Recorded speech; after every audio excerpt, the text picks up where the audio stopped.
perfume dessert, baka naman. Kahit yung mini pink rep po, okay na sa akin. Huy, ang kapal ng muka. And ayun, namili talaga ako kasi talagang nakakailang beses na akong nakabili sa perfume dessert.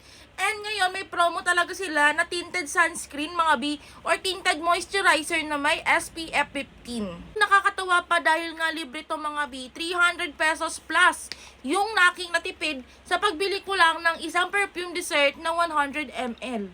Libre lang to mga B. And ito talaga yung pinaka binili ko. Ayan, yung packaging niya, super ganda talaga. And tingnan nyo naman mga be. Pag open mo pa lang, ang social na. Nakakailang bili na ako nito? 3. Eh, natuwa talaga ako sa kanya kasi tingnan nyo naman. Ang ganda ng packaging, napaka-social. And gusto ko talaga tong ginagamit mga be. Alam mo, pwede ko na nga itong ipampaligas sa sobrang bango nito eh. Super rare pa ng amoy niya kasi super bango talaga. At isa pa mga B, simula nung nagamit ko to, hindi na ako gumamit ng ibang perfume maliban dito. And favorite at binabalik-balikan ko talaga na siya talaga, B.